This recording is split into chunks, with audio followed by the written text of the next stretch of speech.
Ngayong araw na to, nagpakabit kami ng water booster system dito sa bahay namin para isolve yung problema namin sa tubig. Kaso hindi ako sigurado kung magiging effective itong naisip ko na paraan.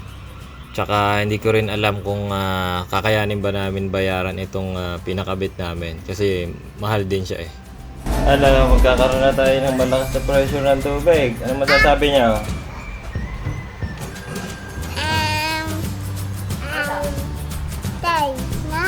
Lalakas na yung shower? Happy ka?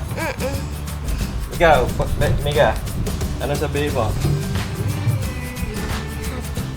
Ay, hindi ka ngayon hindi ka ngayon magpa-vlog. Ay, hindi. Bagong gising ka? Okay. Kasi Ami, ano masasabi dahil magkaroon ng mga pressure ng tubig? Wala. Wari. Makakapaglaban na sa anytime. Ikaw, Polo, ano masasabi mo? Excited na siya.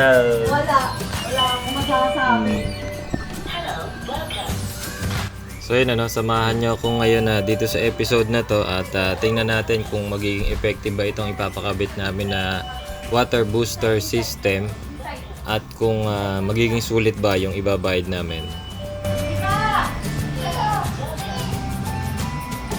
So ito yung mga equipment na gagamitin, yan yung mga pinapakita ko sa inyo ngayon.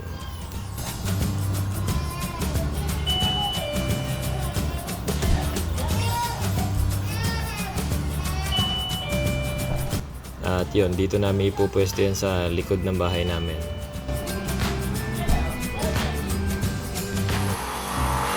Ayun, yun nga lang, habang kinakabit na itong water booster system, nagkaroon ng problema kasi hindi namin malaman kung saan itatapat or i-connect yung tubo ng tubig. Kasi yung supply ng tubig namin ay natabunan ng simento. Kasi nung unang paggawa namin ng bahay na to, hindi pa sementado itong area na ito. At dito nakakabit or nakalatag yung mga tubo ng tubig namin mula sa supply sa may kalsada. Ang problema nung pinaayos namin itong flooring, pinasementohan ko to, pinataasan kong konti, natakpan na yung mga tubo. So yun ang naging problema namin yan kasi ang pagkakaalala ko nandito yung tubo kaso hindi nila mahanap.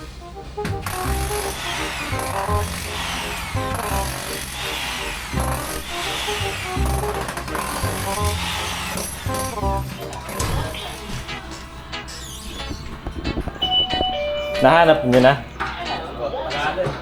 Malalim lang. Apo, pero binalik ko na rito. Nitaparang ko na lang to. Pero doon nga. Yes po. Dito din niya sa gilid. Yes po. Yes po. Oo nga. Malat na. Kasi tinaasan namin to eh. Hindi ko lang matansya siguro kung gaano kataas yung tambak. Pinalito lang namin yung tingin. Tapos sinanong lang. Ayun. Pero okay na. Para lang makuha yung direction na. Yes po. Kung saan tutok. Kung saan tumutok. Matanda ko nga dito yun dahil ako may mga ganito pa yun eh. Kaya ako siguro doon talaga eh. Malalim lang pala. Tinambakan pa. Kasi noong unang ginawa itong bahay namin, hindi naman sementado to eh. Inabol na lang to eh. Inabol na lang po. Oo. Dahil nga para ka ako maputik eh. Saka siguro kaya tinaas niya para yung kanal, yung kanal. Ayos naman ba? Kaya naalala ko, ganyan eh, nung unang tumira kami dito. And ayun na nga, after ilang tries, nagawa na nilang hanapin at naayos naman nila kung saan yung i-connect na supply ng tubig. At yun, malapit na nilang matapos yung kanilang ginagawa na water booster system. Ito po yung out. Yung dito, no? Apo. Okay, yung pinagbulan. Kumbaga, may in-install ko siya ng TPR din po. Ito po yung bypass na sinasabi natin. Ngayon kaysa magka-brownout po, ito lang po ang papatayin natin. Kasi pag hindi natin pinatay yan, papasok po yung tubig dito sa tanke. Pag brown out, papatayin ko to. Yes po. Tapos naman bubuksan. Tapos bubuksan ko naman to. So magiging direkta na ulit. Yes kung po, direct. nawasa, no? Yes po. Okay. Tapos, i-off lang natin to kung gagamitin naman itong pump. Yan. Off ko naman to. Ito naman ang Tapos bubuksan. ito bubuksan ko naman to. Yes po. Kapag ka po na-experience tayo na ang pressure controller po natin ay laging ibig sabihin pitik lang, ayaw niya tumuloy ng andar, ibig sabihin nun, na napasukan to ng tubig na hindi pressure. Yung gravity, ibig sabihin na napuno siya ng walang hangin. Ang gagawin na po natin yan, napuno siya ng tubig, kaya lumait yung pinaka-bladder niya, wala nang maiimbak na pressure. Ang gagawin lang po doon, sir, ito lang po tatanggalin ko. Patente to eh. Patatapunin ko. Kumbaga patatapunin po natin ang alaman dito na tubig. Para tsaka ko uulitin, ganun. Yes po, pagka po naubos na yung laman, yung tubig niya, pwede na po natin ibalik lang. Babalik ko lang. Start na po natin. May ano ba yan? May parang ano pa? Tawag dito? Teflon pa? Hindi na po. Hindi na. Break pa lang yan. May mga May goma goma yan. po lahat tayo. Kumbaga, Okay. ayun na po ang mga medaplan natin yung mga lalagyan po. Yun yung mga fix lang, ano? Yes po, yes Pero po. yun di tanggal, wala yan. Parang ano lang, rubber or Yes ano. po. May goma po Washer, yan. May ganun. mga, lahat po ng patente natin na yan, may mga rubber po yan. Yun lang ang ano ko. Apo, ito na po, tatanggalin lang. May ano ba yan? Madalas ba yan na ano? Ay, hindi naman po. Hindi naman. Hindi, English lang po na mangyayari. Kasi minsan mga client namin, yung bypass ko, minsan hindi nila naiyaano.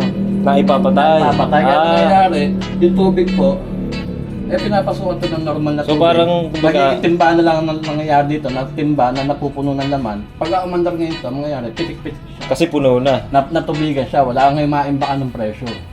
And kumbaga, hindi yun dahil nagluloko minsan. Ay, hindi po. Kapabayaan din. Apo, pag nagkamali. Pag-hindi lang po natin napansin na naka-open parehas tayo, na gumamit tayo nito, walang kuryente, isa to, di natin napatay.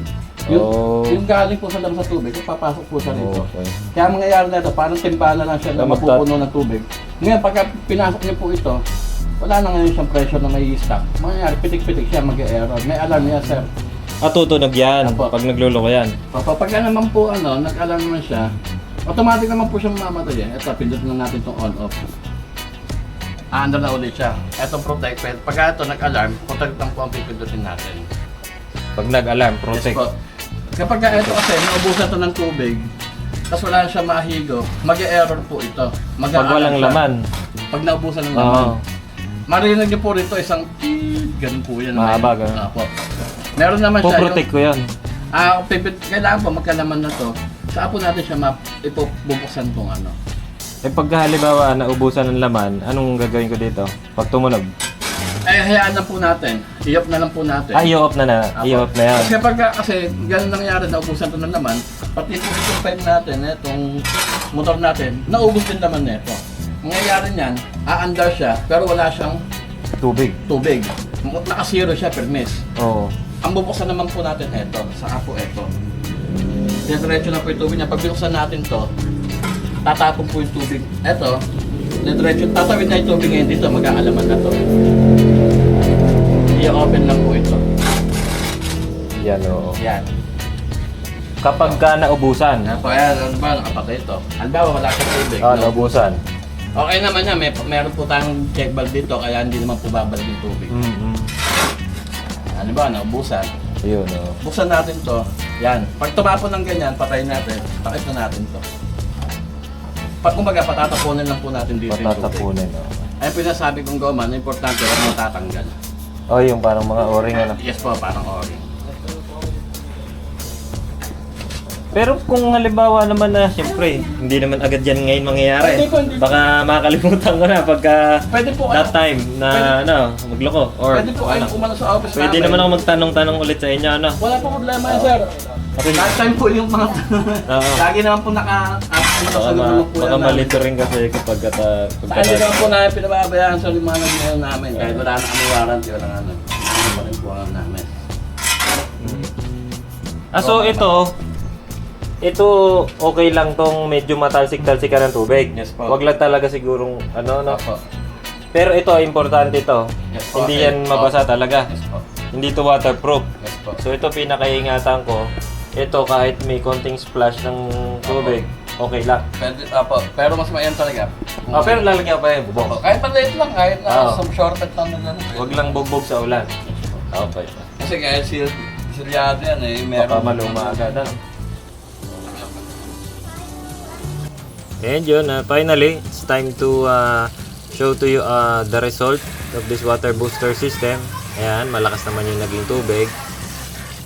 Sulit yung ibinayad base sa nakikita naman ninyo sa video.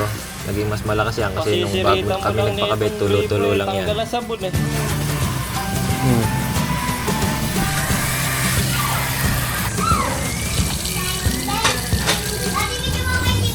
Ano masasabi mo sa pinagawa Very natin good. na water booster? Happy ka na? Happy! Hindi ka na mahirapan sa mag-aalala sa washing machine mo na automatic. Oo, hindi na. Napakakulahin sa supply. Makakapagdilig na rin ako lagi kahit tanghalit tapat.